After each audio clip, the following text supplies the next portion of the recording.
میں ان شواہد کی بنا پر یہ یقین رکھتا ہوں پورا ترکش بیلٹ سلسلہ مجددیہ نقشبندیہ کے ساتھ یہ پورا سلسلہ افغانستان سے چلیے ترکستان سے چل کر ترکی تک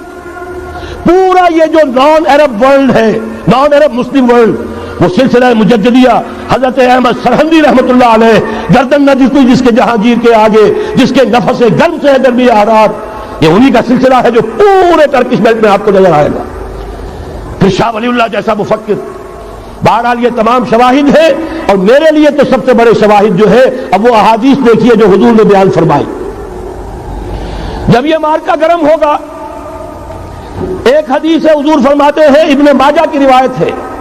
حضرت عبداللہ ابن حارث رضی اللہ تعالیٰ عنہ سے یخرج الناس من المشرق یوطئون للمہدی یعنی سلطان ہی. جب اس عالم عرب میں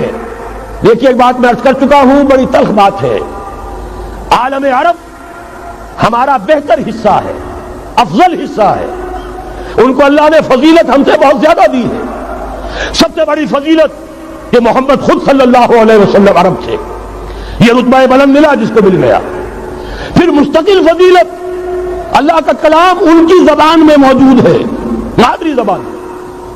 لہذا اگر انہوں نے کوتاہی کی انہوں نے پیٹھ دکھائی بہت بڑے مجرم ہیں اس میں کوئی شک نہیں اور یہی وجہ ہے یہ سارے ملاحب وہی ہونے ہیں. لیکن اس کے بعد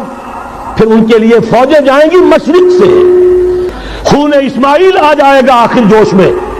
اور کوئی حضرت مہدی وہ آئیں گے اور اٹھیں گے اور قیادت کریں گے دجال سے مقابلہ کریں گے اور اس ملاحم کے اندر قیادت فرمائیں گے. لیکن ان کی مدد کے لیے مشرق سے فوجیں آئیں گی.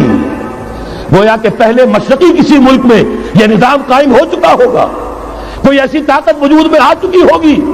کہ جب وہاں بھٹی دہکے گی تو وہاں کے مسلمانوں کی امداد مشرقی ممالک سے جائے گی.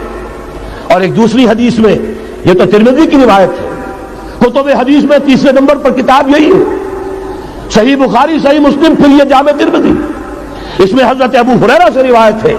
یخرج من خراسان رایات سود. خراسان میں بتا چکا ہوں حضور کے زمانے کا خراسان افغانستان کچھ حصہ پاکستان کا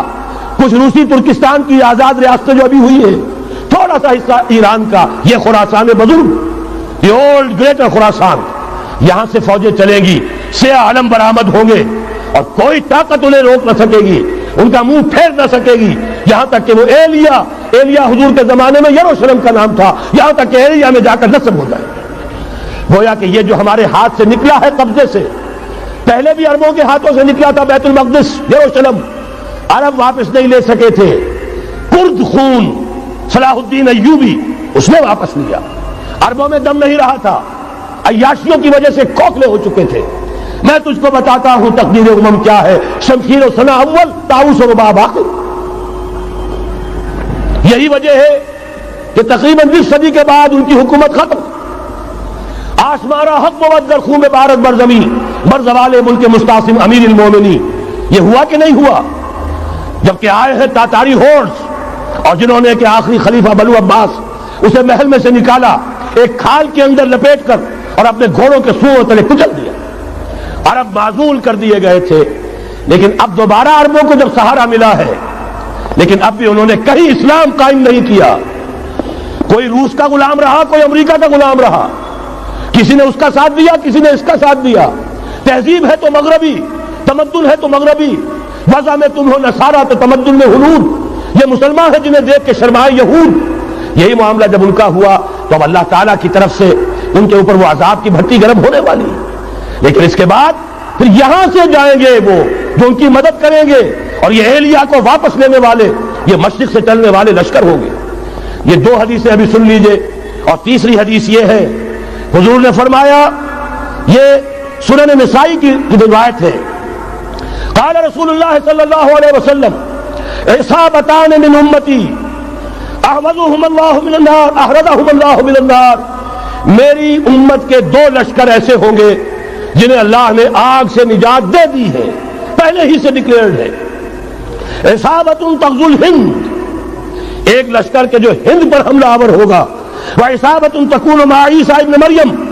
علیہ السلام اور دوسرا لشکر وہ ہے جو حضرت عیسیٰ کے ساتھ جا کر اور ان کے ساتھ مل کر یہودیوں کے خلاف جنگ کرے گا۔ میں اس حدیث کا جو مطلب سمجھتا ہوں واللہ عالم، یہ اسی علاقے میں جب انقلاب آ جائے گا، یہ علاقہ خراسان اور پاکستان، جب یہاں نظام خلافت قائم ہوگا، یہاں سے اسلام کی توسیع ہوگی، اور یہاں سے جانب مشرق ہند اور جانب مغرب یہ جو یہودیوں کا سیلاب آ رہا ہے، ان دونوں کا مقابلہ کرنے کے لیے انشاءاللہ العزیز، ورنہ یہ حسابتان جو ہے ایک حدیث میں جمع کرنے کی کوئی اور حکمت ہو نہیں سکتی، ورنہ تو ہندوستان پہ کئی لشکر آئے ہیں، لیکن یہ کہ در حقیقت اسی وقت جبکہ عالم عرب میں وہ بھٹی دہکے گی،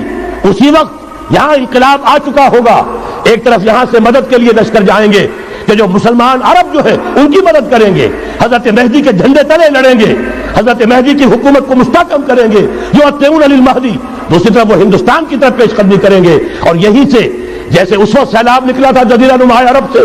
ایک داہنی طرف ایک بائیں طرف، ایران، افغانستان، ترکستان، ادھر مصر، لیبیا، الجزائر، مراکش، باریتانیہ، اسی طریقے سے انشاءاللہ اسی علاقے سے اس کا آغاز ہوگا اور بات آگے بڑھے گی۔ تو غرب اثر حاصل کیا ہے؟ یہ ہونا ہے، پچھلے آثار ثابت کر رہے ہیں کہ ہونا ہے، حضور کی احادیث بتا رہی ہے کہ یہی سے ہونا ہے،